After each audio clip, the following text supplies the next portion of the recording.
What's up, YouTube? Erbwars here, back with another video, and today I want to talk to you guys about my experience with Too Many Games 2024.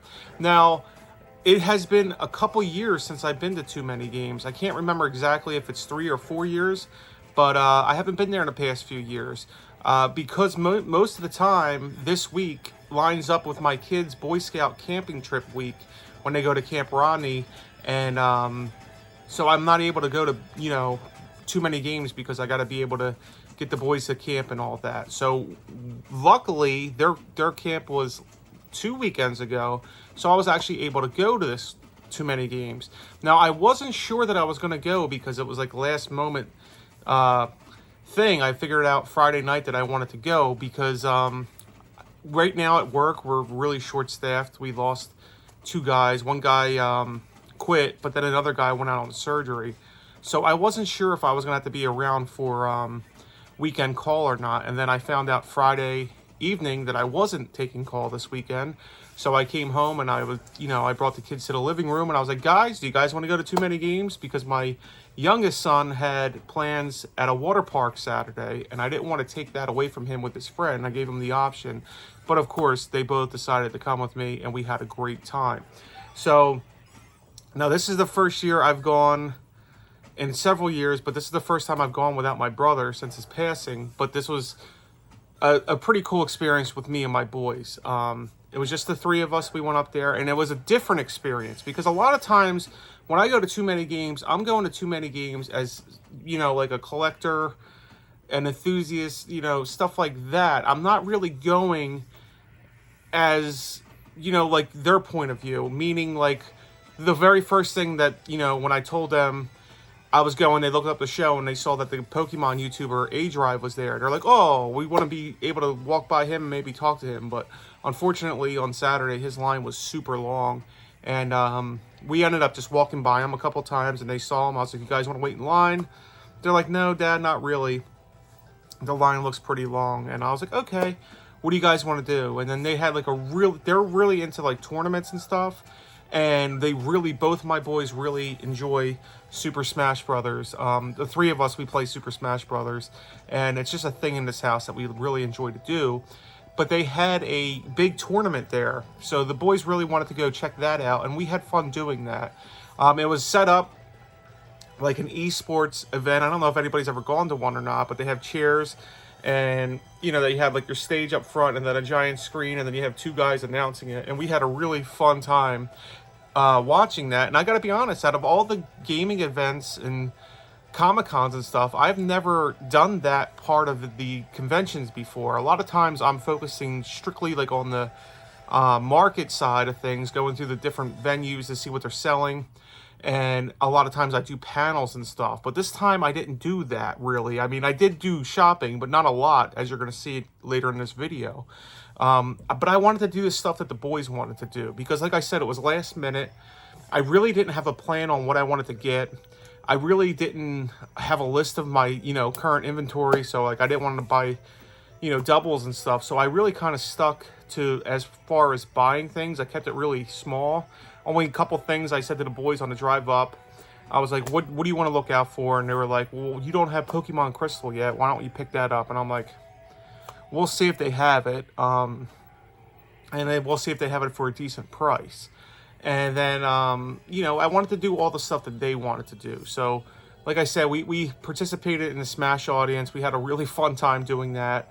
There was a couple, like, cosplayers around, and they really thought that was fun. And a couple times they needed a break. We were walking around a long time. They're like, can we just go sit down for a couple minutes? I'm like, sure. They were playing like this Pokemon Go event thing. They had fun with that. There was a bunch of different artists. Like there was a couple different alleyways full of like different artists and stuff. So we went and did that. And then they had a bunch of indie games. And we participated in that. Like they have a chess indie game that my son's really into chess. So he had fun playing that. And then they had the consoles set up and we played some consoles. And we went to the arcade, but I will say that the arcade isn't as big as the last time I was there. I was surprised at that because last time I was there was a lot of arcades. Granted, there was still a decent amount, but I was just like, wow, I don't know what happened to the room before, the way they had it set up, but it was still a pretty good time. It was really, really crowded. We only went Saturday, so it was kind of hard to be able to walk around and get around, and it was kind of annoying if you were trying to like purchase something and people were just walking, like not in front of me. I'm a pretty big guy, but like in front of my kids, I was kind of getting a little annoyed at that. But I understand everybody's there to try to get their collections and whatnot. But it was, as a collector, like on my point of view, it was kind of hard, as like I didn't have a plan. Like I literally said Friday night I'm going up there, and when I went up there, I had a few goals. I wanted to, you know, experience it, you know, do what the kids wanted to do, but I also wanted to meet a couple people, and I really had a good time. I got to meet my fellow Evercadian, Brooklyn Menace. That was really cool. I got to meet Kev Gret. He was really cool. Those guys, we hit it off right away, and it was really cool to be actually able to talk to them in real life. You know, I only get to say a couple comments here and there on YouTube, but to actually talk to them in real life, it was pretty cool. And like, we bonded right away. Kev Gret's a really cool dude. And then I got to meet from the Evercast, Rich Haywood from Bacon Ice Cream Productions. I was walking down the hall with the boys. We just got done watching a Smash competition, and we were going to go get some lunch, and I saw Rich Haywood in a random line, and I just started talking to him. He was a really, really nice guy, and I was excited to finally be able to meet him. I really like all those guys from the Evercast, Rich Haywood, OEB Pete, or Ever Canadian, Crow, and then Ed. So that was cool to be able to actually meet Rich. There was a couple YouTubers there that I was like, if I run into them, it would be kind of cool. Like the Nerd Nest apparently was there. I didn't see them. I didn't see anybody from the Nerd Nest, but apparently they were there. There was a bunch of big YouTubers, and the lines for them were huge, and I wasn't interested in even, you know, going and waiting in lines or anything like that. But I was interested in just like walking the venue, just to see the different games and like the prices of everything, as it seems like everything's through the roof. I will say that in my head and then from price charting, that a lot of the games there were above price charting, above you know, market value, and for the conditions that some of the games were in, I was just like, wow, like they're asking for a lot of money and the game's not even in great shape. So I was a little taken back from that. I mean, I'd rather just get it online cheaper. I mean, you can say what you want, but I didn't build this collection by paying over market value for games.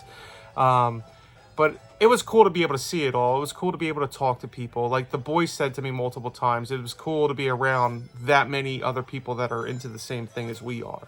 So we really did have a good experience with that. And with that being said, you know, meeting Kev Gret, meeting Brooklyn Menace.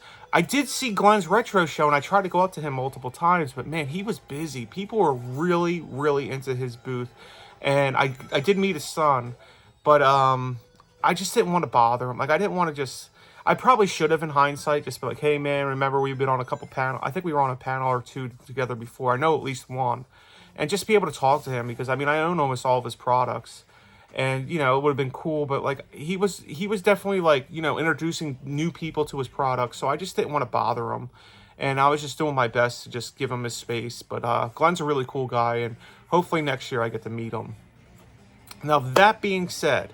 Another cool part of the show, and one of my favorite parts, honestly, was the different booths that they had set up. But there was an Atari booth there. And I got to, you know, talk to the guys there. They were really cool. And, of course, I purchased something, so I got an Atari bag.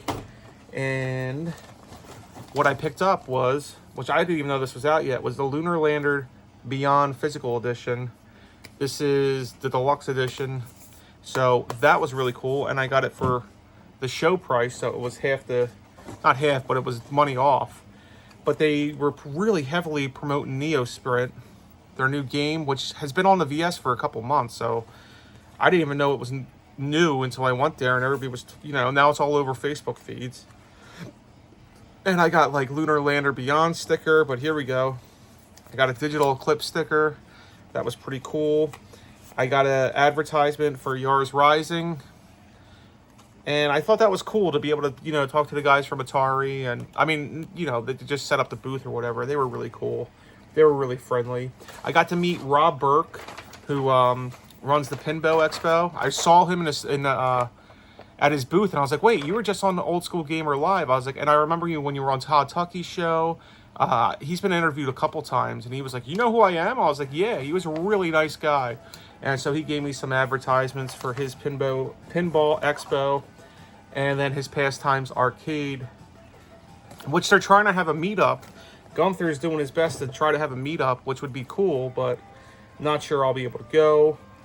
Like I said, I only went one day, so this is the first year I only got a one-day pass, which is Super Mario and like Zombies Ate My Neighbors form. And then the only other game that I picked up, oh, here's Pinball Expo.